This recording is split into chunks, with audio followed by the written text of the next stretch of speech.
नमस्कार, आप देख रहे हैं प्राइम न्यूज। मैं हूं राजेश कुमार। कोरोना काल में जहां आम लोगों पर आर्थिक तंगी और बेरोजगारी जैसी समस्या से आम लोग जूझ रहे हैं, वहीं उत्तर प्रदेश में बिजली विभाग उपभोक्ताओं को बड़ा झटका देने की तैयारी में है। पहले कहा जा रहा था कि बिजली की दरें इस समय नहीं बढ़ाई जाएंगी, लेकिन यूपीपीसीएल ने घाटा होता देख उपभोक्ताओं पर भार बढ़ा दिया है। बिजली कंपनियों ने नए स्लैब की जो दरें तय की है, उससे कम खपत वाले 80% घरेलू उपभोक्ताओं का बिजली खर्च बढ़ने वाला है। नए स्लैब और दर से घरेलू, शहरी और ग्रामीण के वो उपभोक्ता प्रभावित होंगे जो 101 से 150 यूनिट तक खर्च करते हैं, जबकि इससे कम और ज्यादा बिजली की खपत करने वालों पर इसका कोई असर नहीं होगा। किसानों और उद्योग की बिजली की दर में कोई बदलाव नहीं किया गया है। वहीं बिजली कंपनियों की तरफ से यूपीपीसीएल के प्रबंध निदेशक ने बिजली दरों संबंधी प्रस्ताव को विद्युत नियामक आयोग में दाखिल किया है।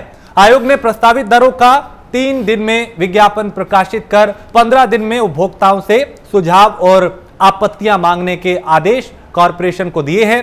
इसके साथ ही आयोग ने अब 8 से 10 सितंबर की बजाय 24 से 28 सितंबर को सुनवाई करने का फैसला किया है।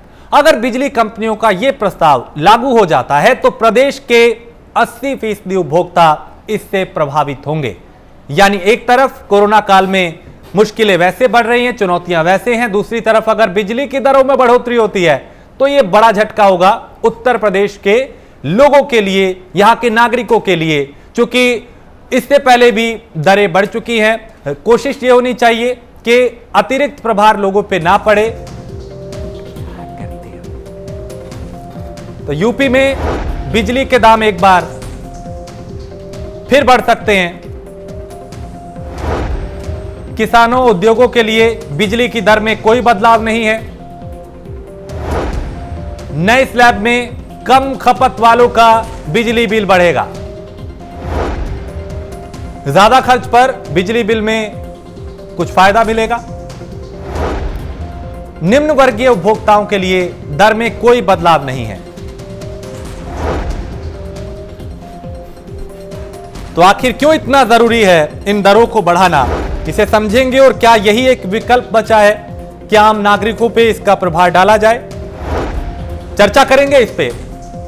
हमारे साथ इस वक्त चर्चा में मौजूद हैं अनीता अग्रवाल, प्रवक्ता भारतीय जनता पार्टी की, उमाशंकर पांडे, प्रवक्ता कांग्रेस के, और कमीश श्रीवास्तव है समाजवादी पार्टी के नेता। इसके अलावा अजय श्रीवास्तव हमारे साथ जुड़ेंगे, वरिष्ठ पत्रकार हैं वो, अब से कुछ देर में। इसके अलावा अभी सबसे पहले कुछ और लोग जुड़ेंगे, उनकी बात चर्चा करेंगे, लेकिन सबसे पहले अनीता अग्रवाल जी के पास चलते हैं। अनीता जी, मौजूदा वक्त में वैसे ही बहुत चुनौतियां हैं, परेशानियां हैं, संकट है, कोरोना काल है, ऐसे में बिजली दरों को बढ़ाने के संकेत मिल रहे हैं, इसे कैसे देखा जाए? क्या ये इतना जरूरी है इस वक्त में कि इन्हें बढ़ाया जाए? देखिए, ऐसा अभी कोई ऐसा संकेत नहीं है, ना ऐसी कोई बात आई है, ना कोई सामने ऐसी चीज आई है। लेकिन हाँ, एक बात जो श्रीकांत शर्मा जी ने कहा है कि बिजली की सुविधाओं को बढ़ाया जाए और बिजली की जो भी सुविधाएं हैं वो सबको दी जाएं, और जो थोड़ी कमियां हैं उसको दूर की जाए। जो नए मीटर में थोड़ी सी कमियां आई थी उसको दूर करने के लिए श्रीकांत जी ने इसके लिए जरूर कहा है।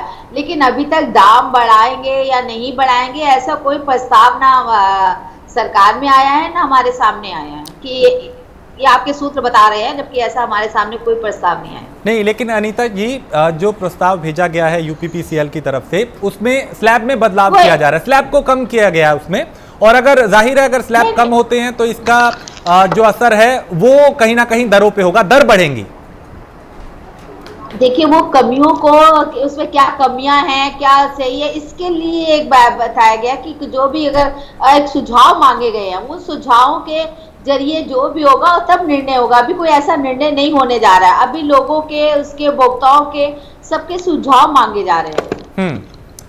लेकिन अगर कहा यह जा रहा है कि जो मध्यम वर्गीय उपभोक्ता हैं, चूंकि इसमें एक ये भी सुझाव है कि 101 से 150 यूनिट तक जो खर्च करते हैं वो इससे ज्यादा प्रभावित होंगे, और इसमें कम और ज्यादा बिजली की खपत करने वालों पर इसका कोई असर इससे नहीं होगा। यानी सबसे ज्यादा अगर प्रभावित कोई हुआ है तो वो भी लॉकडाउन में या कोरोना के चलते मध्यम वर्गीय परिवार हुए हैं, और अगर ऐसी दरें बढ़ती हैं तो भी उन पे दोहरी मार होगी। ये बात सही है कि मध्यम वर्गीय परिवार दोनों तरफ से फंसते हैं, इसमें कोई दो राय नहीं, हम लोग सब मध्यम वर्गीय परिवार में ही आते हैं। लेकिन जहां तक मुझे तो है इल्म है कि अभी ऐसा कुछ नहीं होने जा रहा है। एक खाली सुझाव मांगे जा रहे हैं और लोगों भोक्ताओं से सबसे कि आप अपने सुझाव दीजिए, और सबसे बड़ा है कुछ सुविधाओं को भी बढ़ाया जा रहा है। जो नए मीटर लग रहे हैं उसमें कई सुविधाएं आ रही है, सुविधाओं को बढ़ाया जा रहा है। और वैसे भी बिजली में देखिए कितना सुधार आया है, ये आप देखेंगे कि एक समय बिजली में कितनी कमी थी, आज बिजली गांव-गांव में हर जगह हर घर-घर में पहुंच गई है। ये सब अगर सुविधाएं हमको मिलती हैं तो अगर कुछ सुविधाएं उपयोग करते हैं तो उसमें हमें कहीं ना कुछ तो अपना खमियाजा देना ही पड़ता है। हर सुविधा के पीछे कुछ ना कुछ तो होता ही है, लेकिन अभी ऐसी कोई सूचना नहीं है। लेकिन जहां तक हमें पूरी उम्मीद है कि श्रीकांत जी जो बिजली का कार्य देख रहे हैं बहुत अच्छा देख रहे हैं, गांव-गांव घर-घर में बिजली पहुंचा दी है, कोई ऐसी जगह नहीं जहां बिजली ना हो। और सबसे बड़ी बात है कि नए स्मार्ट मीटर भी लगाए जा रहे हैं, उसमें जो कमी है उसको दूर किया जा रहा है। ये सब चीजें देख के काफी सुधार बिजली में है। आप पहले के बिजली का याद करिए और अब का याद करिए तो जमीन आसमान का फर्क आ चुका है। और जब इतनी सुविधाएं हमको मिल रही हैं, 24 आवर्स हमें बिजली मिल रही है, 24 आवर्स हमें सब गांव में बिजली मिल रही है, जहां हम लोग को 10-10 घंटे बिजली नहीं मिलती थी, जहां लगता था कि 3-3 4-4 दिन बिजली नहीं आती थी, आज कम से कम लोग एक राहत की सांस ले रहे हैं। तो इसलिए अगर उनको लग रहा है कि अगर कोई सुविधाएं बढ़ती है तो सब बट नेचुरल है कि थोड़ा बहुत खर्चा होता ही है। जब अभी सुविधाएं लेगा तो थोड़ा बहुत तो पड़ेगा ही, लेकिन अभी ऐसी कोई सूचना नहीं है। कपिल श्रीवास्तव, मैं चाहता हूं आप इस पे कमेंट करें।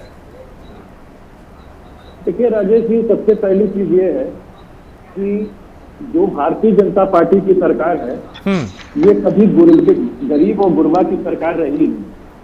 इसने सपने लोगों को बेचे हैं और बेचने के बाद उनसे छला है। सत्ता में आने के बाद इन्होंने हमेशा गरीबों के विरुद्ध ही कार्य किया। उसी में एक नई चीज आपके सामने आ रही है, इन्होंने जिन बिजली कंपनियों को ये सौदा कर रखा है उत्तर प्रदेश का, ये तो वो पहले ही से यहाँ पर महंगी बिजली दे रही है।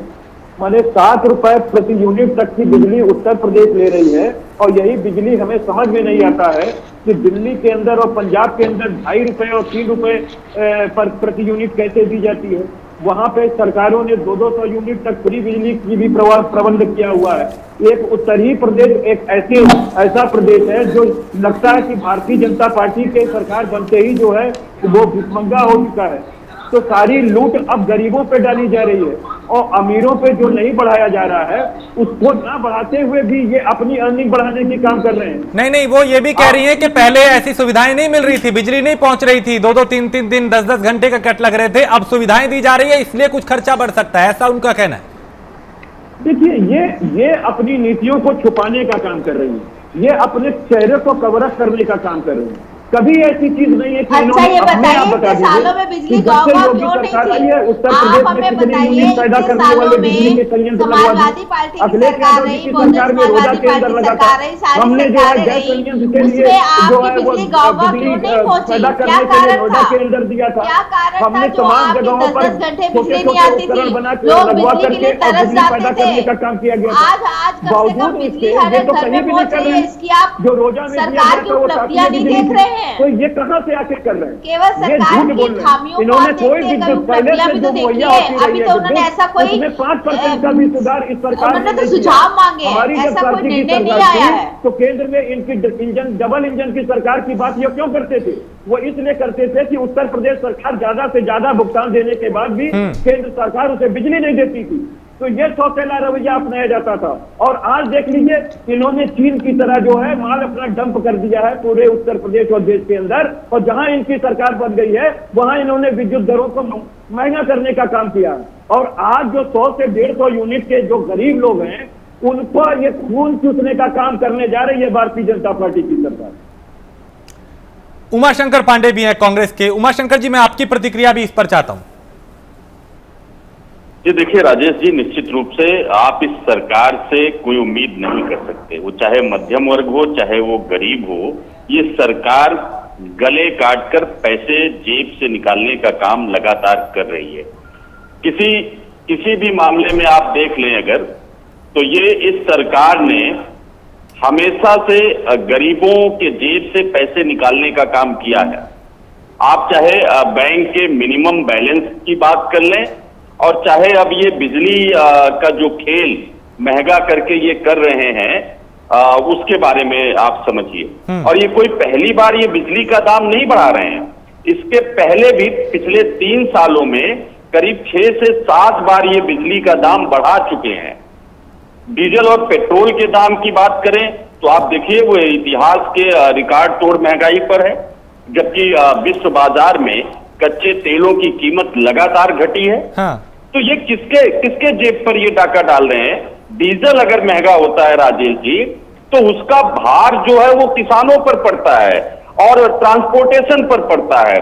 नतीजा चीजें जो आम आदमी के रोजमर्रा की जरूरत की चीजें हैं वो महंगी हो जाती हैं।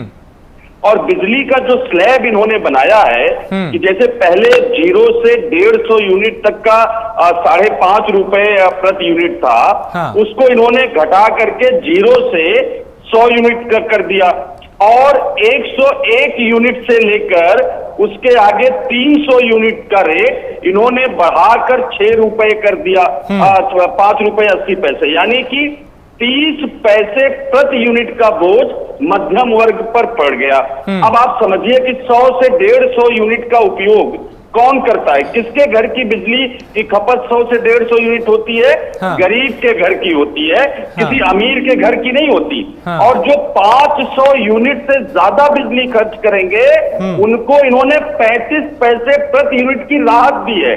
अब आप इस सरकार की मंशा समझ लीजिए कि जो 500 यूनिट से ज्यादा खर्च करने वाले लोग हैं उनको प्रति यूनिट 35 पैसे का फायदा दिया गया है, और जो 100 से 150 यूनिट खर्च करने वाले लोग हैं उन पर 30 पैसे का बोझ प्रति यूनिट बढ़ा दिया गया है।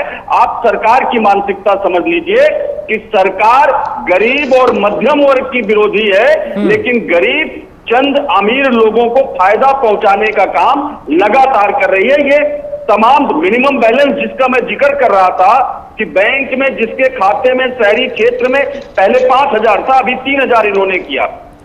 3,000 जिसके अकाउंट में नहीं होगा उससे ये एक 25 रुपए जो लगभग 23.5 रुपए पड़ता है वो काटते हैं ये हर महीने। ये किसके अकाउंट में पैसे नहीं रहते हैं राजेश जी?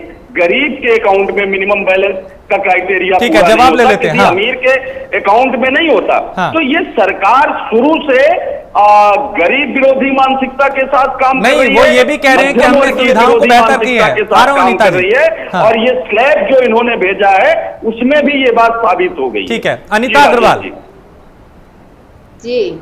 देखिए उमा शंकर जी, कांग्रेस का काम केवल एक है कि आपकी जितनी भी विरोधी काम हो सकते हैं वो करे, विरोध करना ही इनका काम है। इनका सहयोग करना काम कभी नहीं राजीव, चाहे कोरोना काल का हो चाहे किसी चीज का हो। एक सेकंड सुन लीजिए उमा शंकर जी, सुन लीजिए आप। नहीं, मैं बिल्कुल आपको सुनूंगा, आपकी तरह नहीं है कि विपक्ष की आवाज दबा दे। बिजली गांव में नहीं आती थी, बच्चे पढ़ नहीं पाते थे, लोग अपना मोबाइल चार्ज नहीं कर पाते थे, अपना लैपटॉप समाजवादी पार्टी ये सब 6 साल में हुआ। भारत की उत्पत्ति 6 साल पहले 2014 में हुआ, उसके पहले तो कुछ था ही नहीं। उसके पहले तो पहले था 2014 में भारत की उत्पत्ति हुई और आपने शिव भगवान की जगह मोदी को बिठा दिया। उसके पहले तो भारत था नहीं। अरे अनीता जी, कुछ तो बोलने में शर्म कर लिया करिए। कितनी उम्र हो गई आपकी? शहरों में भी बिजली मोदी के पढ़े लिखे स्कूल से है क्या? होती थी बिजली 2014 से ही पढ़ाई शुरू किया आपने। अरे उमा शंकर जी, आप शायद भूल चुके हैं, आपको याद नहीं है कितने कितने घंटे बिजली नहीं आती थी। अरे अनीता जी, हमें सब याद है। 18,000 गाँव बचे थे जहाँ बिजली नहीं पहुँची थी, और गाँव कितने ये यहाँ बता दीजिए। कहीं पता 18,000 गाँव में बिजली भेजकर आप जो है पूरे देश में बिजली भेजने का श्रेय लेना चाहती हैं। ये आपका असली रूप यही है।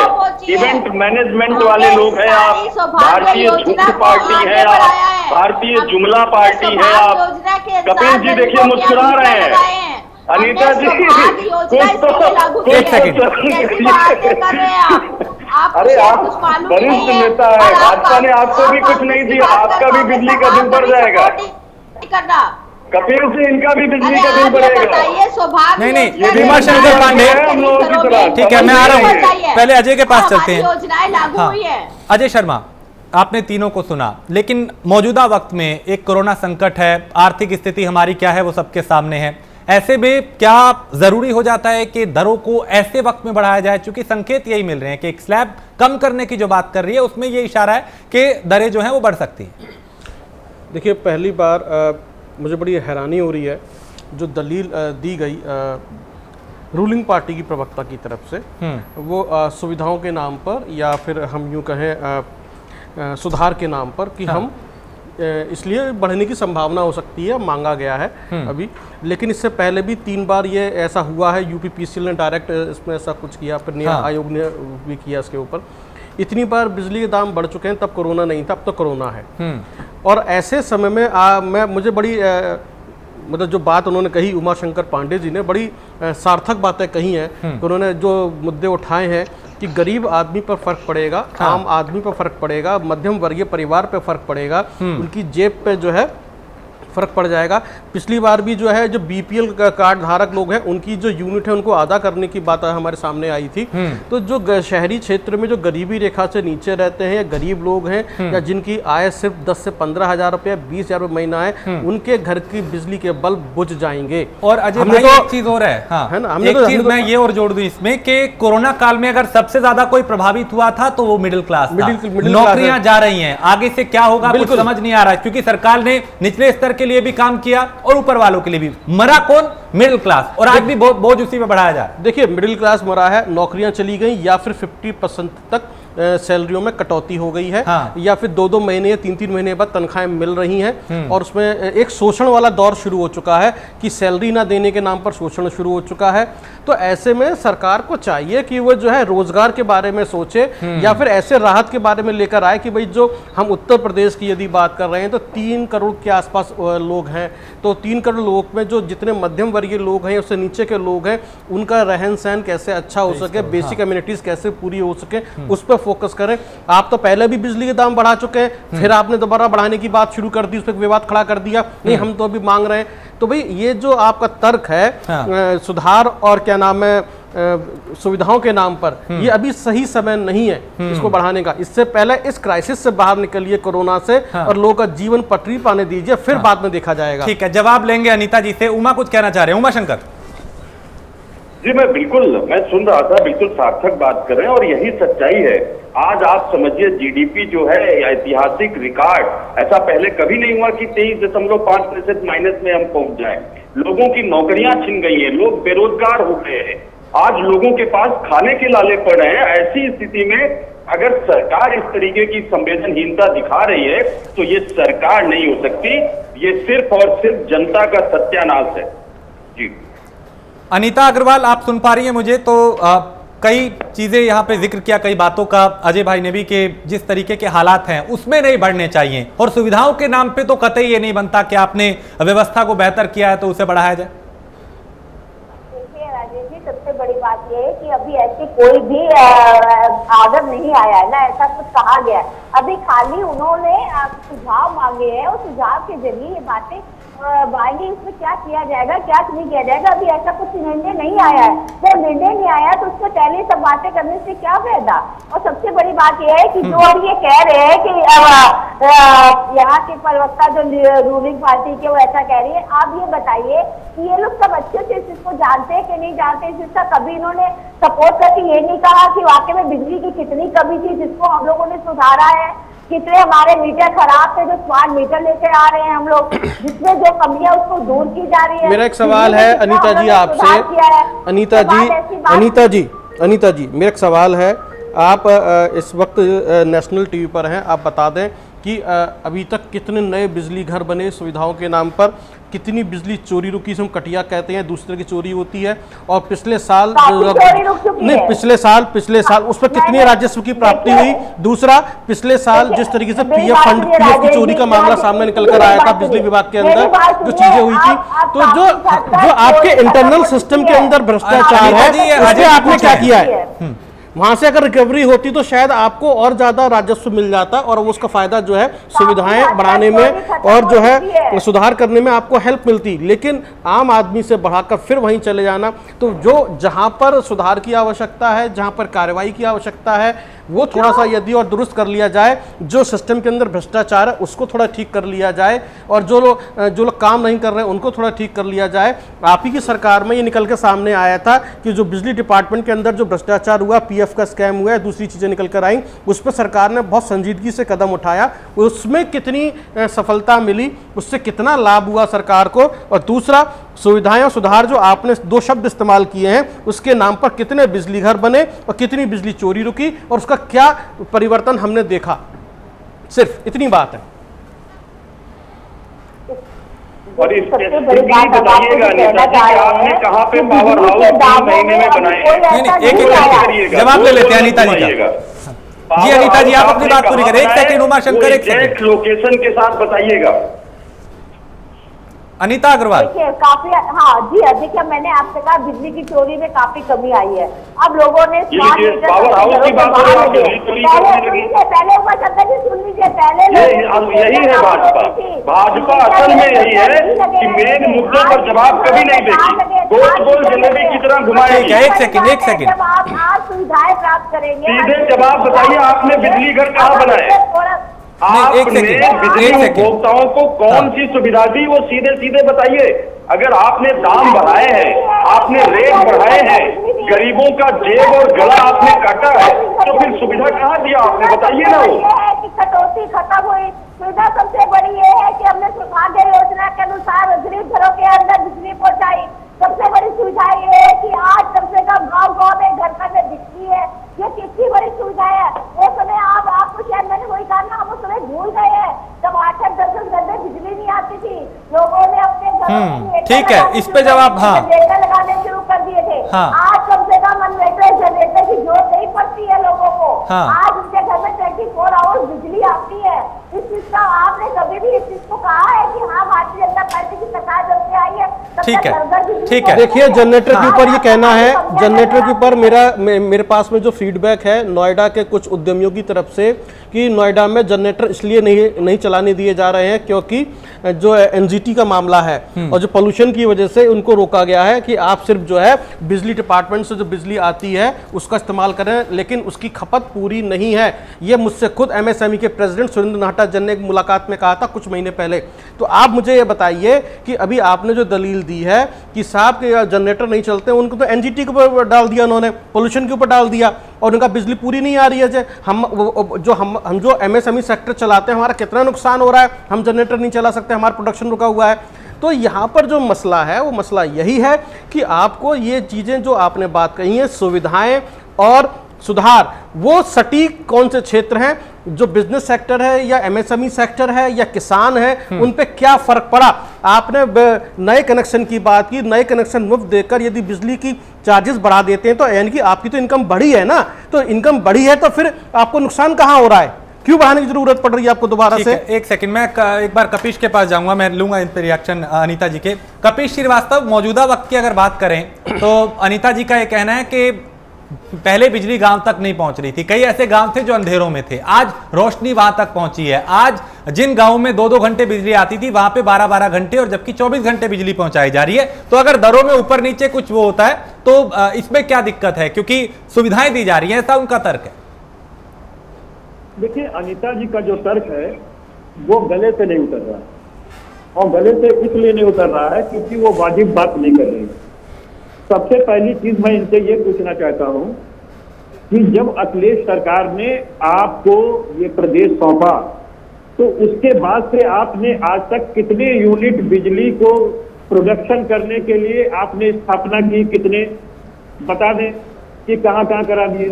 दूसरी चीज ये बता दें कि जब 18 घंटे हम खुद ही गांव में उस समय बिजली दे रहे थे और 24 घंटा सदर तहसीलों और शहर में बिजली दे रहे थे, तो ये कौन सा नया करामात कर दी।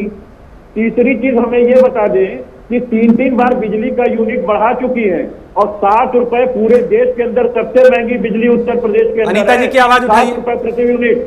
तो इन्होंने ये कमाल कैसे कर दिया और बार बार सुविधाओं के नाम पे ये कितना लोगों का खून चूसती रही। और चौथी चीज ये बता दें कि दिल्ली और यही बिजली दिल्ली और पंजाब में सस्ती कैसे हो जाती है और उत्तर प्रदेश में योगी सरकार में ये नहीं कैसे हो जाती है। तो लैपटॉप का क्या करेंगे?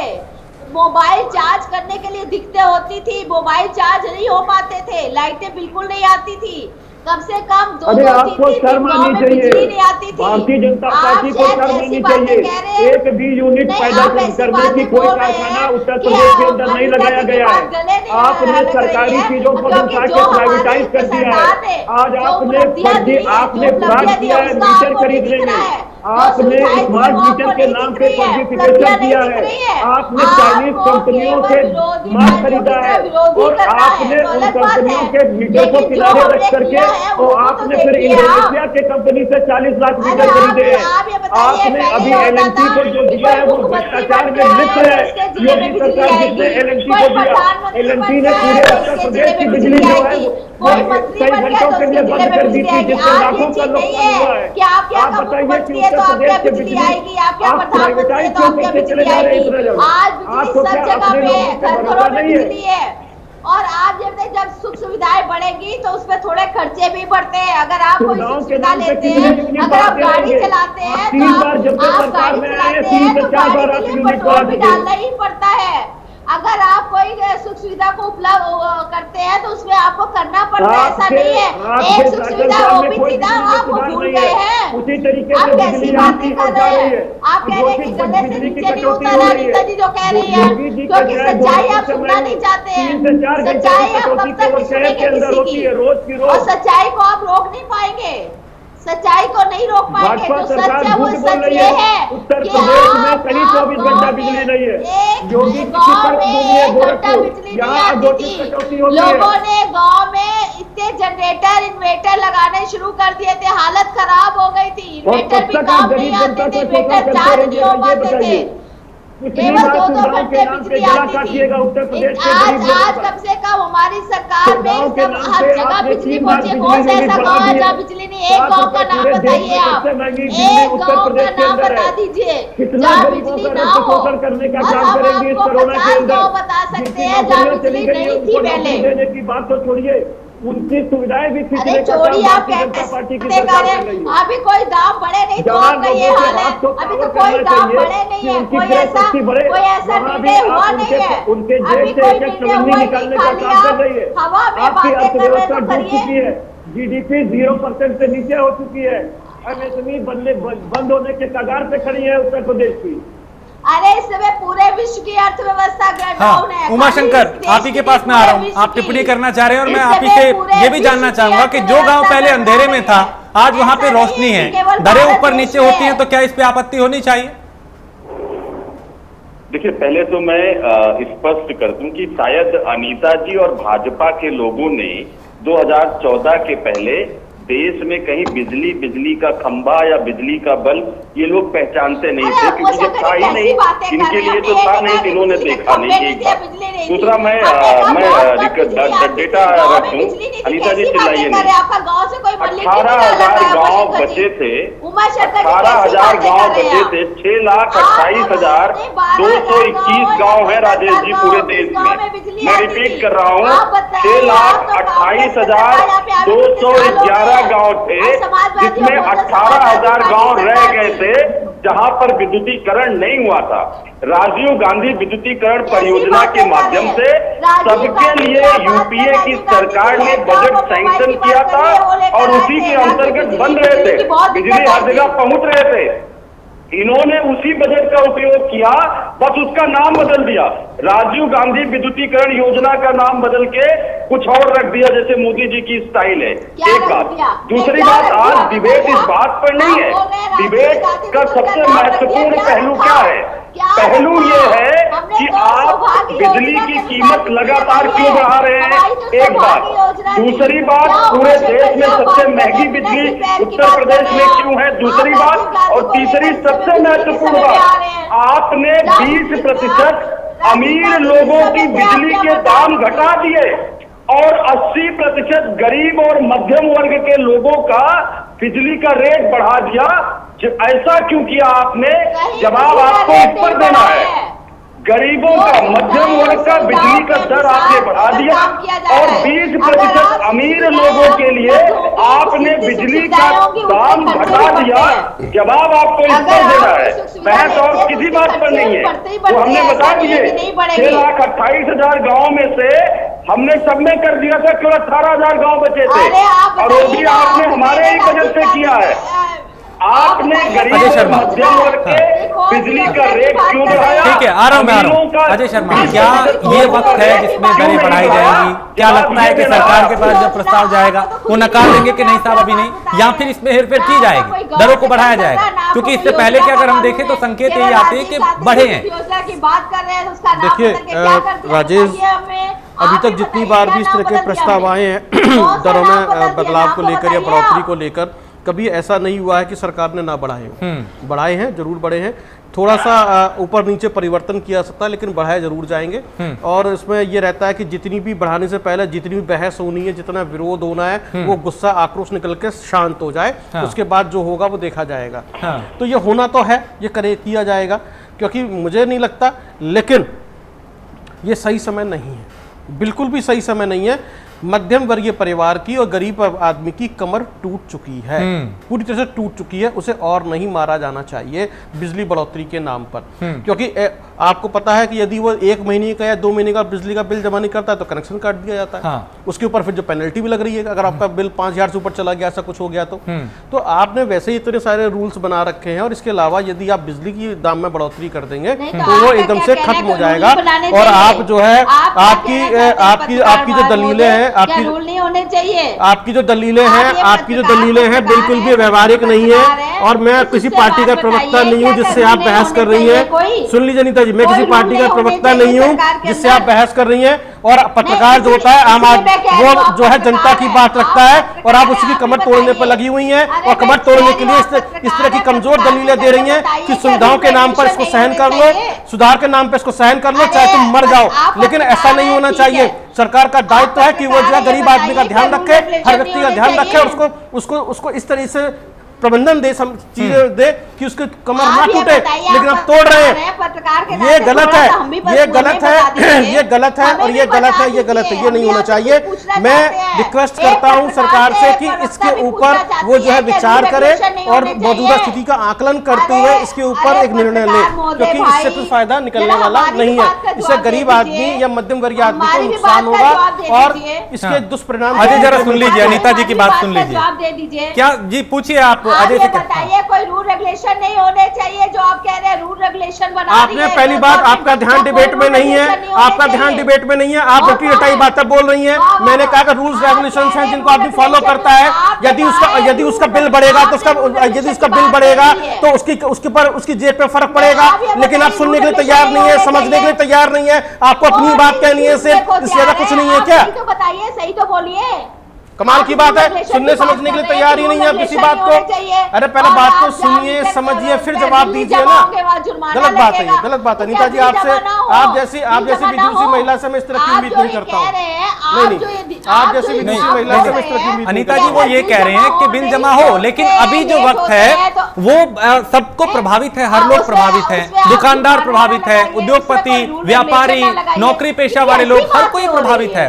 वो ये कह रहे हैं कि ये वक्त नहीं है कि दरें बढ़े। हम मानते हैं कि अभी नहीं बढ़ी, लेकिन क्या ये माने कि सरकार नहीं बढ़ाएगी? बताइए। हाँ, देखिए अभी सरकार ने कोई ऐसा निर्णय नहीं लिया है, पहली बात। और दूसरी बात यह है कि कोई रूल रेगुलेशन होते हैं तो सुविधाओं के लिए भी होते हैं। अगर आप बिजली का पूरा बिल जमा नहीं करेंगे तो क्या आपके ऊपर फाइन नहीं लगना चाहिए? और आप कह रहे हैं कि सरकार आपने पहली बात तो अनीता जी, आप मुझे लग रहा है कि अरे बहुत गलत बात है। आपने किसी बात को ध्यान से सुना नहीं और आपने अपनी बात कहनी शुरू कर दी।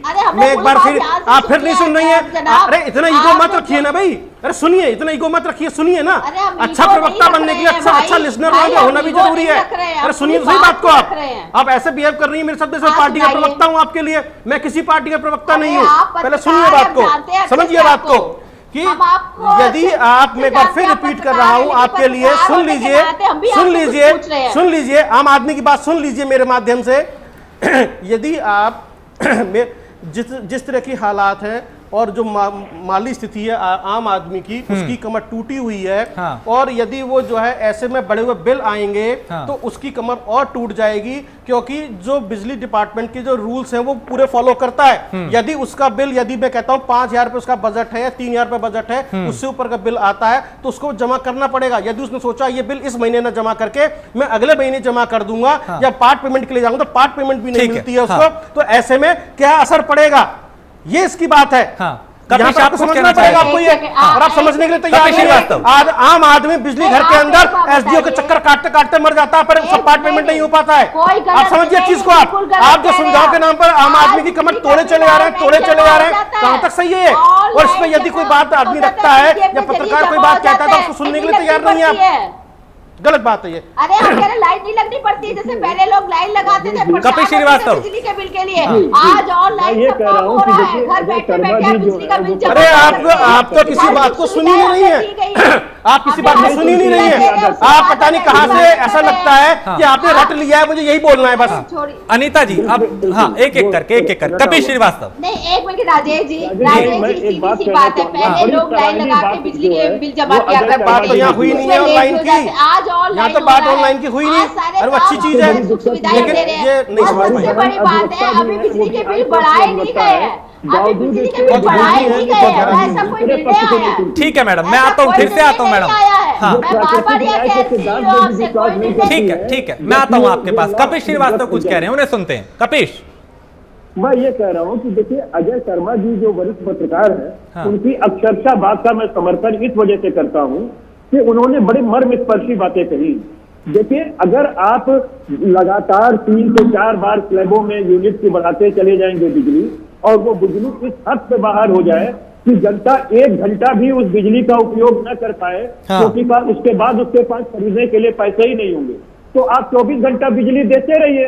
जब उपयोग नहीं होगा तो वो पड़ी रहेगी बिजली, क्योंकि हमारे पास पैसा नहीं है तो हम फिर बिजली का उपयोग नहीं करेंगे। तो 24 घंटा बिजली आए या 6 घंटा बिजली आए, उससे हमसे क्या लेना देना है। दूसरी चीज मैं एक ही बात कहना चाहता हूँ, जरा भी मानवीय दृष्टिकोण होना चाहिए कोविड काल में। इस कोविड काल में सरकार का जरा भी दृष्टिकोण होना चाहिए कि नहीं, आप गरीब की बिजली का दाम बढ़ा रहे हो, आप मध्यम वर्ग के बिजली का दाम बढ़ा रहे हो, जिसकी नौकरी चली गई है, जिसके पास 1 रुपए दिख नहीं रहा है खाने के लिए, उससे आप जो भी उसके पास पैसा है वो आप खींच लेना चाहते हो। अभी आरबीआई ने अपनी एक रिपोर्ट जारी की, तमाम उद्योगपतियों ने ये बात कही कि जनता की क्रय शक्ति जब तक नहीं बढ़ेगी देश की जीडीपी उठने वाली नहीं है। और जब तक आप जनता के पैंट से, उसके पॉकेट से आप पैसे खींचते चले जाओगे अपने सुविधाओं के नाम पे और अन्य चीज देने के नाम पे, तो वो भिखारी जब हो जाएगा तो आपका देश अल्टीमेटली भिखारी हो जाएगा। और उस कंडीशन पे खड़ा है क्योंकि आपके जो मंत्री हैं, वित्त मंत्री हैं, उनको इकोनॉमिक्स आती नहीं है। जैसे योगी जी मुख्यमंत्री हैं, उनको प्रदेश चलाना इस समय नहीं आ रहा, वो महंगी बिजली दर करते जा रहे हैं और गरीब के हाथ से पैसे खींचते जा रहे हैं। जीडीपी कभी नहीं उठेगी और गरीब एक दिन मर जाएगा। आपकी 1 घंटे की बिजली वो नहीं खरीद पाएगा, आप इतनी महंगी बिजली कर देंगे। दूसरी बात मैं ये कहता हूँ कि उत्तर प्रदेश में ही सबसे ज्यादा महंगी बिजली 60 रुपए पर यूनिट है। आखिर ऐसा क्यों? आखिर दिल्ली में वही कंपनी बिजली बेचती है वो 2.5 रुपए और पंजाब में 3 रुपए कैसे है, और वहाँ की प्रदेश सरकारें 200 पर यूनिट फ्री कैसे चला रही है? यही तो मैं पूछ रहा हूँ। नहीं तो जब आपकी सरकार थी, एक सेकंड अनीता जी, नहीं जब आपकी सरकार थी तब आपने कभी ये सोचा था कि ऐसा होना चाहिए कि वहाँ 2-2.5 रुपए यूनिट है तो यहाँ क्यों नहीं? क्या उस वक्त इतना था रेट? बिल्कुल। अनीता जी एक सेकंड, अनीता जी एक सेकंड सुनिए, आप सवाल उनसे। स्थिति होती है अनीता जी एक सेकंड, आप सुने भी आप मैडम देख लीजिए। हाँ। राजेश भाई आपकी बात का मैं जवाब देना चाहूंगा क्योंकि आपने पहली बार अवसर दिया है समाजवादी पार्टी को हम अपनी बात रख सके। अरे अनीता जी मेरा सवाल समाजवादी पार्टी के प्रवक्ता से, आप मैडम सुनिए भी, आप सुनिए, मैं समाजवादी पार्टी से पूछ रहा हूं कि उनके वक्त में कितना रेट था। आज वो तुलना कर रहे हैं पंजाब से या दूसरे राज्यों से। मेरा सवाल उनसे, आप सुनिए वो जवाब क्या दे रहे हैं, बताइए कपिश जी। देखिए हमारे समय में जो अधिकतम बिजली का मूल्य दर था वो सबसे ज्यादा 4 रुपए 75 पैसा था, जो आज 7 रुपए है। और जो न्यूनतम बिजली का दर था वो 1 रुपए 75 पैसे से ऊपर चली थी बिजली। और उसके बावजूद हम लोगों ने उस समय बिजली 2 बार केंद्र सरकार से मीटिंग की और ये कहा कि हमें सस्ती बिजली दर मुहैया कराया जाए, क्योंकि उत्तर प्रदेश ज्यादा घनत्व का शहर है, यहाँ ज्यादा आबादी रहती है, हमको विशेष योगदान दीजिए, विशेष सुविधाएं दीजिए। लेकिन बिजली भी नहीं बढ़ाई गई, बिजली दरों को कम भी नहीं किया गया, और बिजली जो इनके द्वारा सब्सिडी दी जाती है उस पर भी कोई बात नहीं की गई कंपनियों से। कंपनियों को भगाने की बात कही नहीं गई। 2-2-3 मीटिंग निकल रही, बावजूद उसके 2.75 पैसे से लेकर 4.75 पैसे तक की बिजली हमने दी है। क्या आपके समय में था? ये बताइए, जो हमने सौभाग्य योजना के साथ घरों में, गरीब घरों में बिजली लगाई, क्या आपने लगवाई थी कभी? आपके समय गांव में बिजली थी क्या? आपके समय में कितनी कटौती होती थी बिजली की, मालूम है आपको? और आज जो सुविधाएं बिजली की आज मिल रही है, क्या उस समय थी? आपको बताइए, जो आप सत्य बताइए, सच को बताइए, सच। आप अगर गांव से आपका अनीता जी, आपके पास कोई तर्क नहीं है। गांव में क्या हाल था? अनीता जी, आपके पास कोई तर्क नहीं है, आप रटा जवाब रख के आती हैं, उसके बाद आप किसी की बात सुनती नहीं है। उमाशंकर कुछ कहना चाह रहे हैं, उमाशंकर पांडे पूछना चाह रहे हैं। उमाशंकर जी क्या बोलेंगे? उमाशंकर जी तो राजीव गांधी विद्युत योजना की बात मैडम सुन तो लीजिए, जो कह रहे हैं नई योजना। ठीक है, जब आप नेहरू पे जा सकते हैं तो वो क्यों नहीं राजीव गांधी पे जाएंगे? राजेश जी, अनीता जी को कहिए थोड़ी देर चुप रह लें। अनीता जी सुनिए, एक तो इनके प्रधानमंत्री जी हैं, जब से आए बस बोले ही जा रहे हैं, काम कुछ नहीं करना है इन लोगों को, बस बोलना है। इनके योगी जी हैं, बस बोलते ही रहते हैं, काम कुछ नहीं करते हैं। न क्राइम कंट्रोल कर पा रहे हैं, न बेरोजगारी पर कंट्रोल कर पा रहे हैं, न महंगाई पर कंट्रोल कर पा रहे हैं, बस बोले जा रहे हैं। अनीता जी, ऐसे तो टाइम वेस्ट होगा ना, समझ आएगा नहीं दर्शक को। नहीं, अगर शोर मचा के टाइम ही वेस्ट करना है। हाँ, अनीता जी सुन एक सेकंड मैडम, आपका टर्म आए तो आप बोलिए। अब आप सुन तो लीजिए, विपक्ष को सुनिए तो।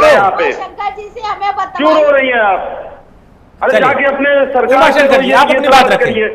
उमाशंकर को मत इतना परेशान करिए, जाके अपने सरकार को बताइए, अपनी बात रखिए। राजेश जी, जो मैं कहना चाह रहा हूँ, हाँ। राजेश जी, जो मैं कहना चाह रहा हूँ, हाँ। भारतीय जनता पार्टी हर चीज को हाँ। एक इवेंट मैनेजमेंट की तरह एक इवेंट बना के प्रस्तुत करती है। हाँ। मैंने कहा 6,28,411 गांव है देश में। हाँ। 18,000 गांव बचे थे जहां पर विद्युतीकरण नहीं हुआ था।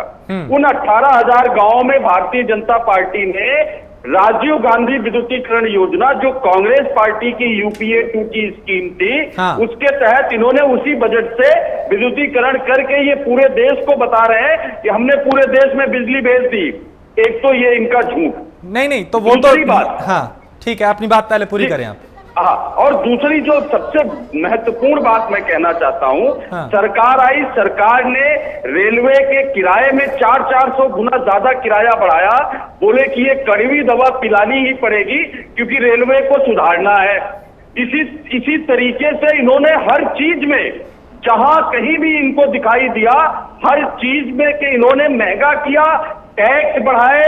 यहां तक कि इतिहास में पहली बार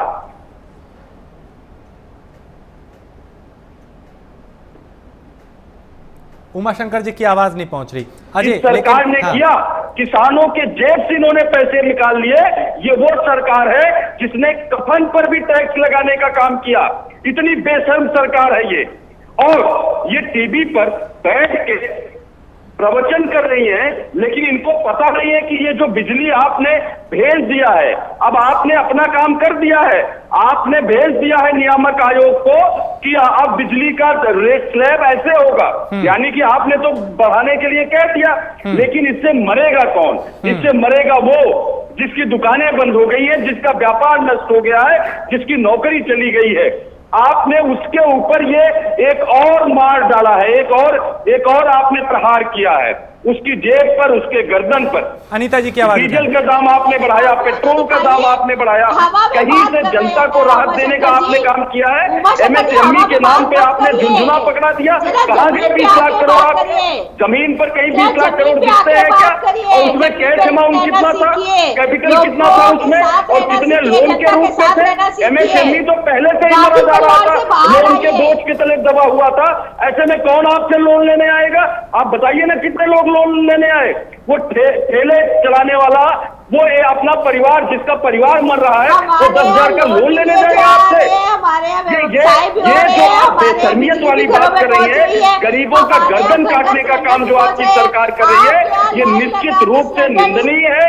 ये बेशर्मी की हद है, ये मानवीय संवेदनाओं की हत्या है, ये लोकतंत्र और संविधान की मूल मंशा के विपरीत भी है। और आप अगर इस तरीके से अपने प्रवचन प्रवीण प्रधानमंत्री की तरह भाषण करने बैठी है टीवी पर, तो मेरा कुछ नहीं जा रहा है। अजय शर्मा, जनता जिसकी गर्दन पर आपने तलवार रखी है, मैं लौटता हूं। आपके प्रवचन को देख रहा है, योगी जी के प्रवचन को देख रहा है, योगी जी के प्रवचन को देख रहा है और जवाब दे रहा है। इस बार मन के बात का आप देख लो, 6,000 लोगों ने थम्स अप किया है, तो 2.5 लाख लोगों ने थम बेलो किया है। आपको पता है आपके प्रधानमंत्री जी को कितनी लानत मलानत उनके मन की बात पर जनता ने इस बार भेजी है? ये फीडबैक आपको नहीं समझ में आ रहा है? लेकिन उसे ये मतलब समझिएगा कि वोट आपको मिल जाएंगे, उसका कुछ और भी मतलब हो सकता है। चलिए उस तरफ नहीं जाते। अजय शर्मा, एक सेकंड अनीता अग्रवाल, एक सेकंड, शायद नहीं देखा है। ठीक है, सुनिए इस जनता ने अजय शर्मा, कोरोना में उत्तर प्रदेश से सटा हुआ दिल्ली है और दिल्ली के मुख्यमंत्री अरविंद केजरीवाल, जिन्होंने बिजली पानी पे जोर दिया है आम आदमी पे, ताकि उसकी मार ना पड़े। सीखना चाहिए उनसे, इन मुख्यमंत्रियों को, यहाँ की सरकारों को, पड़ोसी राज्यों को। देखिए मैं ये तो नहीं कहूंगा कि मुख्यमंत्री योगी आदित्यनाथ को अरविंद केजरीवाल से सीखना चाहिए, लेकिन हाँ, एक सेकंड मैडम, की परिस्थितियां अलग हैं और सबसे बड़ा कोई ऐसा निर्णय नहीं सोचते समझते फैसला करना चाहिए। लेकिन जो एक मुख्यमंत्री को करना चाहिए या सरकार का जो दायित्व है, उसको जरूर उनको समझना चाहिए कि मेरे प्रदेश की जनता जो है उसकी माली हालत क्या है या उसकी वास्तविक स्थिति क्या है, और उसको ध्यान में रखते हुए मुझे क्या एक सही फैसला करना चाहिए। क्योंकि यहाँ पर बेहद जरूरी है कि यदि आपकी जनता ही दुखी रहेगी, उसकी कमर टूट जाएगी या उस पर जेब पे ज़्यादा बोझ पड़ेगा, तो उसका घर का चूल्हा, हम पहले कहते हैं घर का चूल्हा बुझ गया, तो ऐसे अब घर के बल्ब बुझने शुरू हो जाएंगे। तो आप जीवन में रोशनी करें, ना कि उसमें अंधेरा आ जाए। तो अंधेरा ना आए, क्योंकि मैं तो नहीं कहूँगा करंट लग रहा है, करंट से लग के फिर भी आदमी बच सकता है, लेकिन जो अंधेरा हो जाएगा तो सब कुछ ब्लैंक हो जाता है, दिखाई नहीं देता है। तो अरविंद केजरीवाल से मैं नहीं कहूंगा कि अरविंद केजरीवाल से सीखें, समझें, जानें। अरविंद केजरीवाल अपने ढंग से चला रहे हैं जैसे चला रहे हैं। अरविंद दिल्ली के और उत्तर प्रदेश के क्षेत्रफल में, उसकी भौगोलिक स्थिति में, उसकी राजनीतिक स्थिति में, हर चीज में जमीन आसमान का अंतर है। तो यहाँ पर उत्तर प्रदेश सरकार को चाहिए कि वो अपने प्रदेश की जनता की माली स्थिति को ध्यान में रखते हुए एक सही फैसला ले और उस पर जो है कम बोझ पड़े और कम जो है वो उससे स्थिति से उबर भी जाए। तो ये है। अनीता जी, हम ये मान के चलें कि आप ये कह रही हैं कि अभी बदलाव नहीं हुआ, तो क्या बदलाव नहीं होगा? यानी दरें नहीं बढ़ेंगी, सरकार की तरफ से ये सख्त होगा कि बिजली के दरों में किसी तरीके का कोई बदलाव नहीं होगा, उन्हें बढ़ाया नहीं जाएगा, हम ये माने? देखिए राजेश जी, अभी तक ऐसा कोई निर्णय नहीं आया है। कल क्या निर्णय होगा वो जब आएगा तब देखा जाएगा। अभी ऐसा कोई निर्णय नहीं आया। मैं आज की बात कर सकती हूँ, वर्तमान की बात कर सकती हूँ, भविष्य में क्या होगा किसी को नहीं पता, ना आपको ना ऐसा मत कहलवाइए अनीता जी, से नौकरी चली जाएगी इनकी। इतनी बात जरूर हम कहेंगे कि अभी तक ऐसा कोई निर्णय नहीं आया है। और सबसे बड़ी बात यह है, जब सुख सुविधाएं आपको बराबर मिलेंगी तो आपको थोड़ा बहुत अपना व्यय भी करना पड़ेगा। जब हम आज घर घर में, गांव-गांव में बिजली पहुंचा रहे हैं, आज हम लोग तो सोच रहे थे अनीता जी को मंत्री बनाएंगे, यहाँ सब कुछ कर रहे हैं, नहीं बनाया, तो कैसी बातें कर रहे हैं? अब ये बोल देंगे तो नौकरी भी चली जाएगी। उमा शंकर जी, सबसे बड़ी बात यह है कि आप एक गांधी परिवार से बाहर आइए। आप थोड़ा सा बाहर आके देखिए, जब थोड़े से बाहर आइए, केवल ट्विटर की राजनीति मत करिए। दबल के बोलिएगा नहीं। लेकिन मैडम एक चीज और मैं जानना चाहता हूँ, महिलाओं का भी सम्मान नहीं। एक सेकंड, आप ज्यादा ना हंसें, वरना दूसरे राज्यों की भी बात जब होगी तब आपकी परतें भी खुलेंगी। अभी कहना आसान होता है विपक्ष में रहते हुए। ठीक है अनीता जी, क्या ये वक्त सही है? मैं एक सीधा सवाल पूछ रहा हूँ और मैं चाहता हूँ आप सीधा जवाब दें। ऐसे वक्त में जब हम एक नाजुक दौर से गुजर रहे हैं, लोगों पे कई तरह की मार पहले ही पड़ रही है, कोरोना के चलते कई तरह के संकट हैं, क्या ऐसे में, चूंकि अभी नहीं बढ़े, लेकिन क्या बढ़ने चाहिए? मुझे नहीं लगता कि ऐसे वक्त में आम आदमी पे किसी भी तरह का अतिरिक्त प्रभाव पड़ना चाहिए। देखिए राजेश जी, जो चीज अभी हुई नहीं उसके लिए कहना कुछ बेकार है। जो अगर निर्णय आ जाए तब हम कुछ इस पे बात करें तो ज्यादा अच्छा लगेगा। अभी तो ऐसा कोई निर्णय आया ही नहीं है। और जो चीज आई नहीं उसमें खाली हवा में बात करना, ये हमको शोभा नहीं दे। कपिल श्रीवास्तव ये माने कि सरकार नहीं बढ़ने देगी, अगर बिजली कंपनियां कह भी रही हैं तो वो इसे रोकेगी कि भाई अभी सही वक्त नहीं है, उन्हें मालूम है विपक्ष को भी एक मौका मिलेगा और लोगों को भी। मैं एक चीज कहना चाहता हूँ, देखिए कोरोना काल के अंदर, महामारी के अंदर सारे देश को एक नीति से देखना चाहिए, एक नियत से देखना चाहिए। हम तो चाहते हैं कि सरकार इस तरह के गलत स्लैबों को लागू ना होने दे, क्योंकि अगर वो लागू होगा तो उससे सिर्फ एक ही तबका नहीं, मध्यम वर्ग, लोअर मिडिल क्लास और सारे तरह से लगभग परिभाषित होंगे, केवल जो बहुत ही अच्छे अमीर लोग हैं शायद उन पर प्रभाव ना पड़े। तो हम तो करबद्ध निवेदन करेंगे सरकार से, हम तो विपक्षी दल में हैं, निवेदन ही कर सकते हैं कि कम से कम ऐसा ना कीजिए कि गरीब को लगे कि अब उसको जीने का आधार ही छीन लिया जा रहा है, और आप उसको उस काल में पहुंचा दें जहां की वो अपना पंखा बंद करके और हाथ वाला पंखा झेलना शुरू कर दे। तो ये कौन से अच्छे दिन आप लाने जा रहे हैं ये हम नहीं जानते। अगर वाकई सरकार अच्छे दिन की शुरुआत कहती है तो बल्कि जो अभी तक 7 रुपए प्रति यूनिट है उसको दिल्ली और पंजाब के रेट पर लेकर के योगी की डबल इंजन सरकार को आना चाहिए और इस तरीके से देश के और प्रदेश के लोगों को राहत पहुंचानी चाहिए। उमाशंकर जी, आप सहमत है कपिश की बात से? चूंकि आपको लगता है कि सरकार ऐसे वक्त में जब एक नाजुक दौर से गुजर रहे हैं तो बढ़ाने की गलती करेगी? जी देखिए, बिल्कुल, अगर सरकार के अंदर जरा भी संवेदनशीलता है और मानवीय दृष्टिकोण है तो निश्चित रूप से इस महान संकट के समय में जब जनता त्राहिमाम कर रही है, इसी तरीके से अपने घर का चूल्हा जला रही है, ऐसी स्थिति में सरकार एक और मार उनके ऊपर नहीं डालेगी। लेकिन जिस तरीके के निर्णय लगातार ये सरकार ले रही है शुरू से ही, अभी कोरोना काल अभी आया है, शुरू से मैं बात कर रहा हूँ, रेलवे के भाड़े को बढ़ाने से लेकर बैंकों के अकाउंट में मिनिमम बैलेंस पर ब्याज लगाने तक और जीएसटी में कृषि उपकरण और कृषि से संबंधित चीजों से लेके कफन तक पे टैक्स लगाने तक, और अब बिजली का रेट बढ़ाने का जो काम ये करने जा रहे हैं वो निश्चित रूप से एक संवेदनहीन सरकार ही कर सकती है, संवेदनशील सरकार नहीं कर सकती। इसीलिए कहते हैं विनाश काले विपरीत बुद्धि, इस सरकार का विनाश आ गया है, इसीलिए सरकार ने इनकी बुद्धि का हरण कर लिया है। जनता त्राहिमाम कर रही है और सरकार आत्ममुग्धता का शिकार होकर जनता पर वार किए जा रही है। और अब देखिए जो बिजली का बिल बढ़ाने का काम ये कर रहे हैं, इससे मध्यम वर्गीय परिवार, गरीब परिवार, लगभग 80% जनता के ऊपर मार पड़ने वाली है। मैं सरकार को सलाह दूंगा, भगवान आपको सद्बुद्धि दे, एक और प्रहार जनता पर ना करें। अजय श्रीवास्तव, अजय शर्मा, क्या आपको लगता है कि इस वक्त में सरकार के लिए आसान होगा इसको कर पाना, और लगता है कि बेवजह की जहमत मौजूदा वक्त में सरकार नहीं उठाएगी, कोशिश उनकी ये होगी कि दरें ना बढ़े? देखिए मैंने वही कहा, अब सरकार किस तरीके से इसका आकलन करती है और सरकार के जो सलाहकार हैं, जब ब्यूरोक्रेसी सिस्टम की बात करते हैं, वो किस तरह की रिपोर्ट रखते हैं, क्या दलीलें देते हैं, उसके आधार पर सरकार फैसला करेगी। तो यदि जो 2-3 बातें हैं कि यदि सरकार कोरोना काल को ध्यान में रखती है, एक संवेदन जो शीलता है वो उस पर हावी रहती है, या इंसानियत वाली बात आती है, उनको लगता है कि नहीं बढ़ाना चाहिए तो वो नहीं बढ़ाएगी, प्रस्ताव को नामंजूर कर सकती है। या फिर उनको लगता नहीं जब थोड़ा सा बढ़ा दीजिए यदि थोड़ा सा भी बढ़ता है तब भी बहुत बड़ा फर्क दिखाई देता है। जैसे 66 पैसे प्रति की हम बढ़ोतरी की उम्मीद कर रहे हैं कि ऐसा कुछ बढ़ेगा, तो यदि 66 पैसे जो है प्रति व्यक्ति बढ़ता है, 3 करोड़ की आबादी पे कितना फर्क पड़ जाएगा, तो ये अपने आप में एक बहुत बड़ी रकम होगी। चलिए, बहुत शुक्रिया चर्चा में हमारे साथ जुड़ने के लिए, वक्त की कमी है। अनीता अग्रवाल आपका शुक्रिया, उमाशंकर शुक्रिया, कमिश श्रीवास्तव आपका भी बहुत शुक्रिया, और अजय शर्मा आपका भी शुक्रिया। तो बिजली की दरों को लेके जो सुगबुगाहट तेज हो चुकी है कि बढ़ सकती है, वो कहीं ना कहीं आम आदमी की परेशानी को बढ़ा सकता है। देखना होगा सरकार इस पे अंतिम फैसला क्या लेती है, और कोशिश यही होनी चाहिए कि उत्तर प्रदेश के लोगों को बिजली का झटका ये ना लगे।